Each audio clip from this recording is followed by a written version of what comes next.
ایسا لگتا ہے کہ شاید اگر امت شاہ صاحب نے فیصلہ کیا ہے کہ جو جموں کشمیر میں 2019 کے بعد یہاں کے لوگوں کے ساتھ یہاں کی شناخت، یہاں کا تشخص، یہاں کے لوگوں کی جو پوری جو یہاں کی ہماری جموں کشمیر کی صورت ہے اس کو بگاڑ دیا گیا، ہمارے حقوق کی پامالی ہوگی اور وہ تب سے لے کے آج تک رکا نہیں۔ ہمارے جو اختیارات ہیں، ہمارے جو حقوق ہیں ان کو ختم کیا گیا، اور آج بھی آپ دیکھ لیجئے کہ ہمارے ہزاروں کے تعداد میں نوجوان جیلوں میں بند ہیں ملک کے۔ ہمارے یہاں بات کرنے کی اجازت نہیں ہے، چاہے وہ عام انسان ہو، چاہے وہ جرنلسٹ ہو۔ آپ کو معلوم ہوگا کہ اگر نوجوان اگر نوکریوں میں دھاندلی ہوتی ہے تو وہ آواز اٹھاتے ہیں تو ان کو جیل میں بند کیا جاتا ہے، چھاپے ڈالے جاتے ہیں الگ الگ ایجنسیز کے، اور اسی طرح سے جو یہاں پر سمارٹ میٹر لگائے گئے، بجلی کہیں نہیں ہے، فیس 10 گنا ہے، مگر اگر لوگ آواز اٹھاتے ہیں تو ان کو دمکایا جاتا ہے۔ اسی طرح سے مطلب تمام زیادتیاں کی گئی ہیں اور جموں کشمیر کو ایک جیل بنایا گیا ہے۔ تو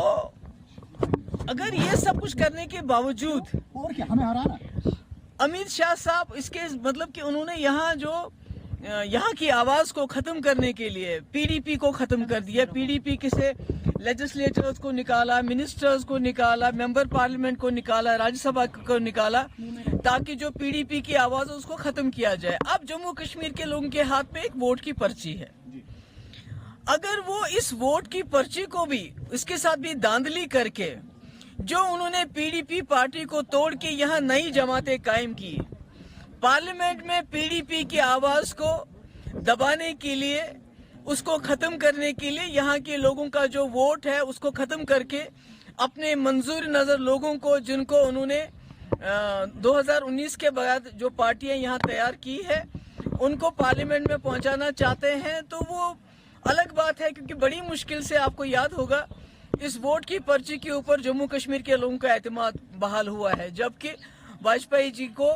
لال قلعے دلی سے اعلان کرنا پڑا اس کے بارے میں کہ جموں کشمیر میں صاف ستھرے الیکشن ہوں گے۔ اب اگر امت شاہ صاحب اس کو بھی ختم کرنا چاہتے ہیں، اس اعتبار کو بھی ختم کرنا چاہتے ہیں،